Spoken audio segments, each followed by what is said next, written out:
everybody, I'm Julia and I'm homeless. I'm trying to find my place in this life. Many people, deep in their heart, want to break free, to get out of the matrix.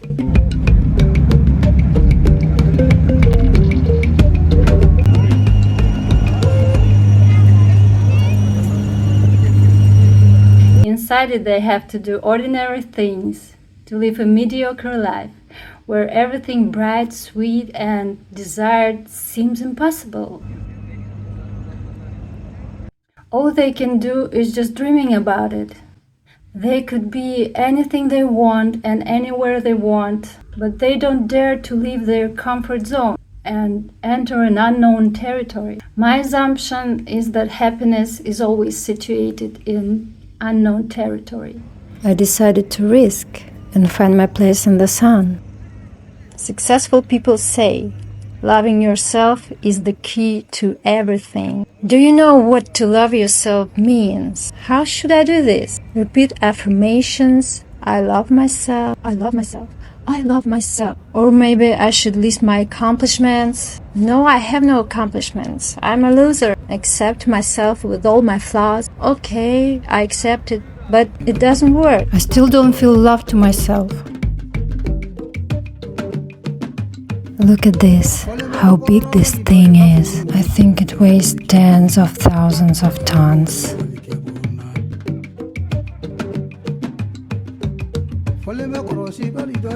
I asked my friend, what is to love yourself? How do you do this? I go to restaurants, buy myself beautiful things, I buy myself flowers, I take care of my body, I smear my skin with expensive moisturizers, light candles and lie in a bathtub. Oh, I hate having a bath. I don't like restaurants and all this bullshit. Oh, you're just a negative person. You can't enjoy simple pleasures. I just don't like it. They are not pleasures for me.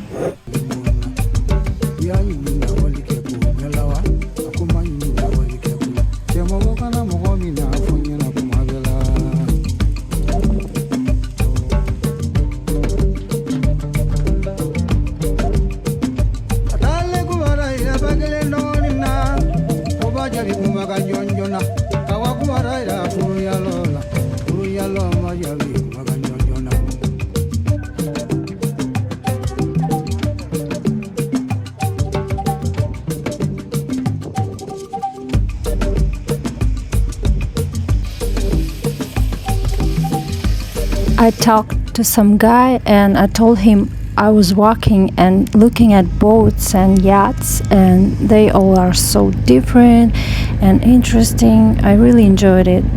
He said, "Do you want a yacht?" No. Why not?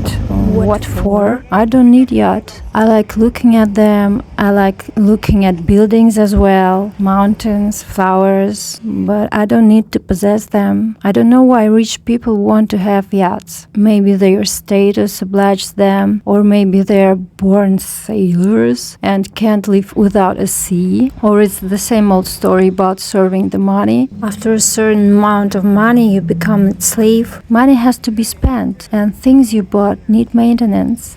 Well, let's get back to the topic of loving yourself. Loving yourself was always a mystery to me. It wouldn't be wrong to say few people know what to love yourself means. But now this thing became clear to me, and I'm here to share it with you. To love yourself is to do what you want and what you like in this life. Your unique personal things. It's only your thing, nobody else's in this world. If you do what you like, you respect yourself. You respect your desires and needs. To find our favorite occupation, we need freedom. We need to live in a quiet, free world. Dictatorship is not suitable. When many things are forbidden, there are no space for imagination. Value your freedom if you have it.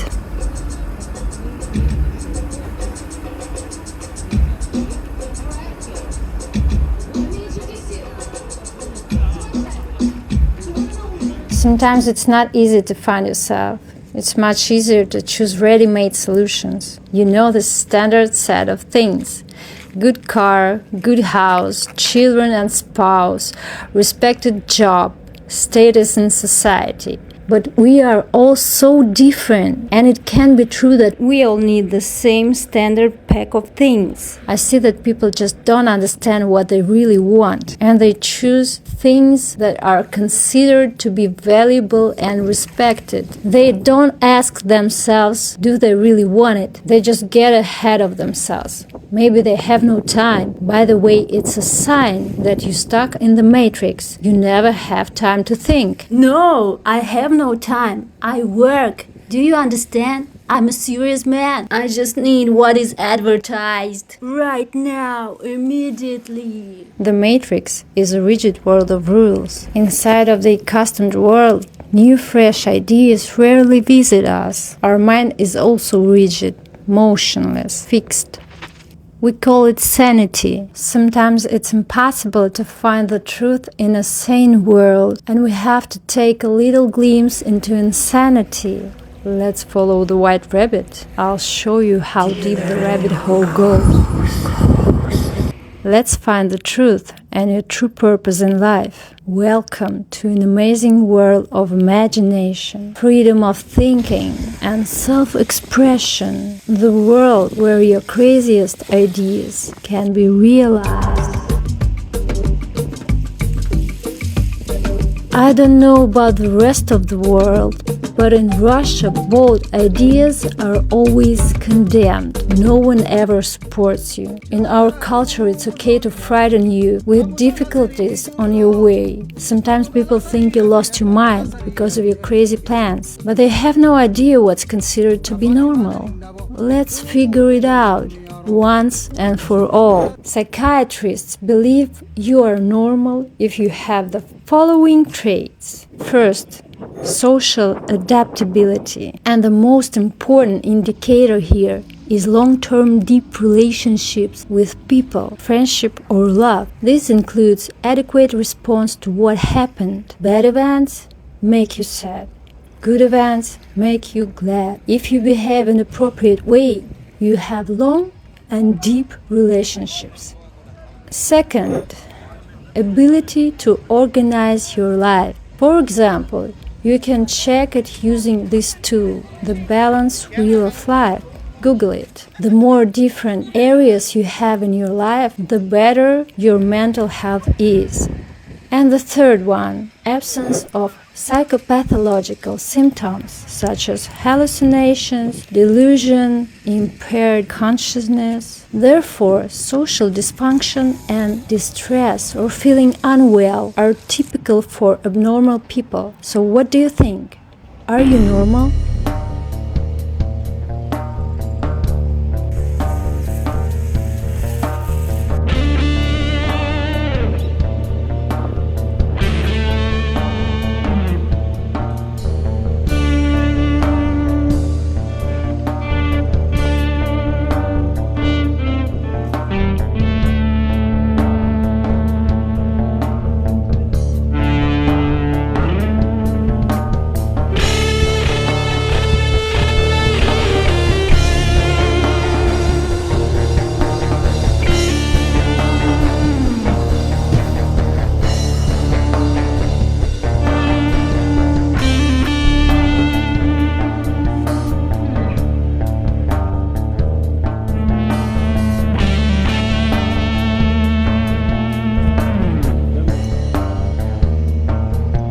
Freedom.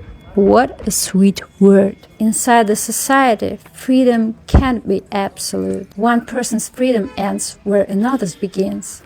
So if we're gonna do anything we want, we must act inside the boundaries of law and common sense.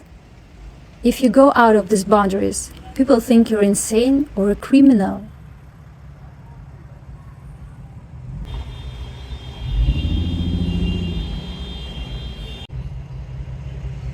Now we mark the boundaries that really shouldn't be overstepped. And now we're gonna talk about some pointless rules. Age has rules, gender has rules, status has rules. Let's list some of our favorite stereotypes. Please leave a comment below what you think about them. Money and family make us happy. To make your family happy, you need to make a lot of money, constantly. You can't live without a house. You're not a beggar, right? If you can't afford to buy a house, you need to take a mortgage. To travel, you need a whole bunch of money. To raise kids, you need tons of money. Graduating university is necessary to become intelligent and successful. I'll say a few words about the last 2 points because they are the easiest to answer. About children, I said it to my friend Lena. She said no, people gave us most of the stuff my son needed. I'd say children don't need money at all. By the way, she's a great example of a good mother. She spends a lot of time with her son, takes him to her work, parties, sports and trips, showing the real life, showing how adults communicate. And you know, Lena was right. When I had a child, I found out that this is not as expensive as people say. And the thing about graduating university, not everybody needs it. If your eyes are burning and you have lots of interests, university is a waste of time. You'll be learning a whole lot of things you don't need in life, and there'll be no time for fields of knowledge you crave to learn. In short, all these rules are just in your head. Take a look around you. Don't scroll through Instagram. Look at real life. Are these people really happy following these rules? Now look at this and guess what's going on here.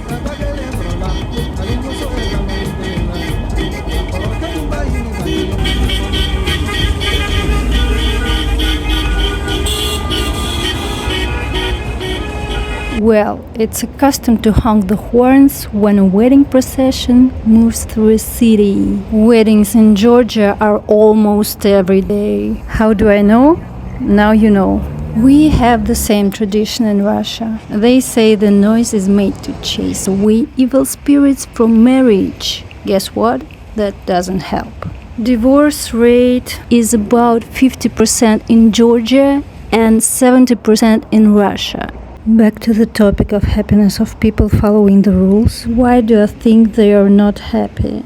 Because they are constantly waiting for days off or vacation or holidays or weddings. Sometimes this waiting becomes their meaning of life, their purpose, and you think it's normal. Wake up! It's cringy. That is really crazy. Is it okay to hate your job so much? We spend half of life working, preparing for work, and driving to work. Your work must be at least not something that you want to skip. You say, Julia, how do I know what is my dream job? Well, it's not an easy question, and it's called I don't know what I want. And the first thing you need to find yourself is to research what you like, starting small. Like, what do I want for breakfast? What do I want to do at this moment? Not what do I have to do today, but what do I want to do? It's emotional approach, not analytical, not practical. The second thing you need is to research the world. It lets you think wider and see opportunities you've never seen before. How can I use my desires in this world? What does the world need? And what can I give? The main problem here is we don't see what the world needs. We see that it needs not so much, but it's not true. People need you to solve their problems, millions of their problems. Narrow vision, narrow mind is what hinders us from seeing new horizons. If you think you know yourself and you know the world, but still can't find the point of contact, let's dive deeper into the rabbit hole. There is much more to explore within and around you. Try to expand consciousness. That's what leads to new scientific paradigms and discoveries. I'm not a scientist, but I need discoveries, my own discoveries, and you need it.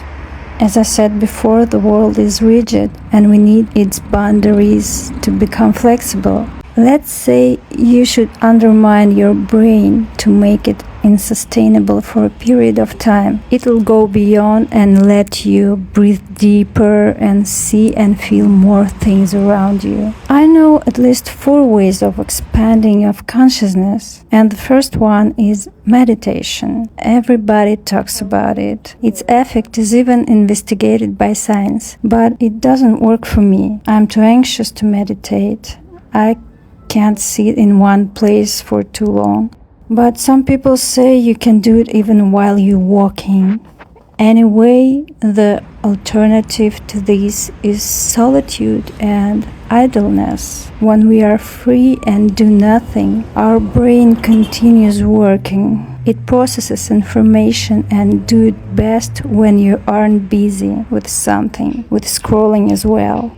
The second one is shamanic ceremonies with kambo, ayahuasca or peyote. There is a plenty of videos on YouTube about these interesting plants and animals. I don't feel the need to try it, but if you're a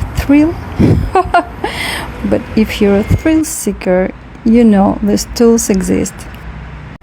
The third one, sleeping. During sleep, brain removes waste and toxins. Sleep as much as your body needs. It's the basis of consciousness and health. Sleep deprivation affects not only physical but mental health as well. The more you sleep, the wider you think, and you are less likely to be manipulated. And the fourth way of expanding of consciousness is traveling. The expansion of geography of our physical presence in this life lets us expand our mind, understand things we could never understand living the whole life in one place. Traveling undermines your idea of the world. It's much bigger than you think. You see incredible huge things such as ocean or mountains or ships, and your problems are getting smaller, melting away. You see that people are different everywhere. They have different habits, customs, traditions, history, laws, different idols and heroes.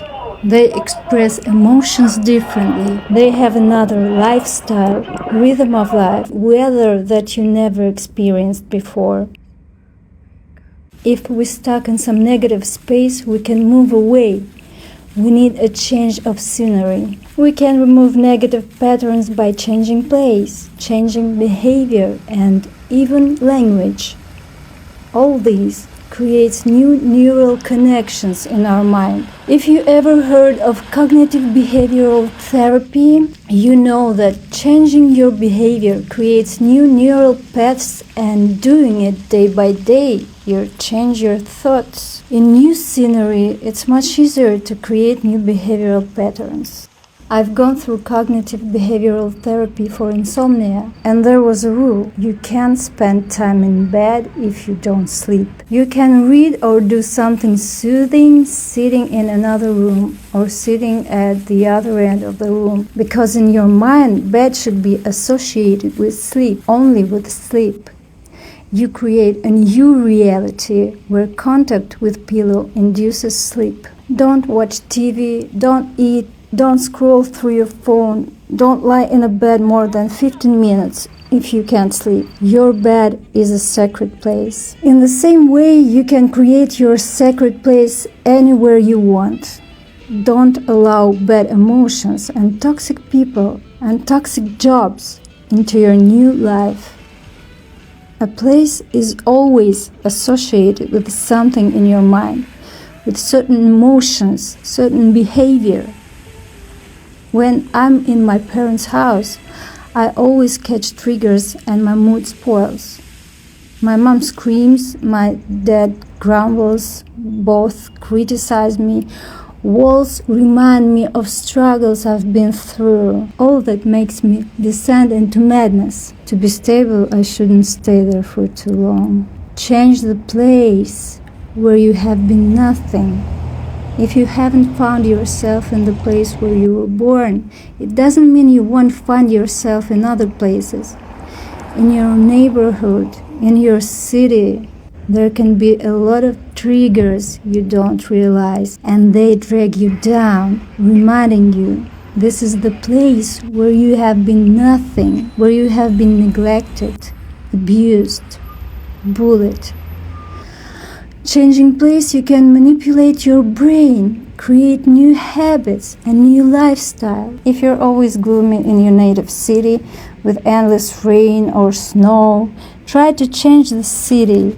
Of course, you can retrain your nervous system in the same city, same house, same bed, but it's very, very hard to do. And it's always more effective to get proper training of your nervous system from the very beginning. You get to new place, you practice new behavior, you generate new thoughts, you form new attitudes, you become new you. Do you remember endless waiting for days off which end so quick and you wait for them again? Seems like we work more and more throughout history. I might be wrong, but in my opinion we work more and more because of crazy consumption. It's a vicious circle.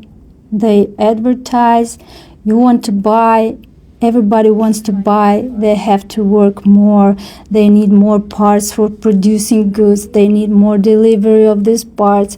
You work at delivery service, for example, you have to work more, everybody have to work more. It's an enormous system when everything affects everything. And it's outdated model of life that continues to exist by inertia. By inertia, we all strive to work in offices, have a spouse, children, a car, a second car, to sit in all this traffic, an apartment and a country house. An endless stream of advertising makes us buy clothes and things for every occasion. I don't know about the rest of the world, but it's customary for Russian people to take mortgage if you're a young family. Nothing imprisons you like a house, and nothing keeps you chained to the greed of work and income generation like a mortgage. They make you believe you can find a peace of mind by paying off a building and becoming attached to the things inside and around it. The great wisdom of life is contained in Confucius' saying that if you choose a job you love, you don't have to work a day in your life. That doesn't mean your favorite thing is easy to do. But it always means you don't have to force yourself to do this. You always want to do this, no matter how hard it is and how much time it takes. The main thing I feel now, which I never felt before, is respect to myself. Yes, no one respects me. I'm just homeless. I have no any esteemed status. But I respect myself, and it's a highly valuable thing. I know what I'm doing. I know in the name of what I'm doing it. I don't want to be no longer a victim of circumstances and stereotypes. I want to be the master of my life. In the beginning of this way, my main requests were emotions. Without emotions, I lived mechanically. I didn't care about anything. Last months of living in Moscow, I didn't cook, I didn't clean, I didn't play with Alisa. I don't remember the moment I lost the will to do anything, but I had many reasons to become the dead from the inside. It's a long and painful story, and I'll try to tell it in some future video. But today, I got them back. With emotions, life is so multidimensional, multifaceted, full of different colors and shades, meaningful. Look for emotions, hunt for emotions, enjoy the fact you can experience them, because not everybody can. If you're stuck in the matrix and looking for truth and emotions, join me. I'm looking for a girl with a kid for traveling together. Kids would play together while we work, or we can babysit in turn with 2 kids. I'm already traveling, but my daughter is not with me, and I can't take her without your help. Join me anyway. We can help each other to be more independent, not to use services of people addicted to money. I have many ideas, maybe you have them too. Or you know how to survive in this world without money and with maximum comfort. The story has only just begun. I'm stuck in one country, one city, but I promise it's not forever. I'm not ready for exploring nature and historical places in such cold weather. Presumably, I'll be back here in the warmer time of the year.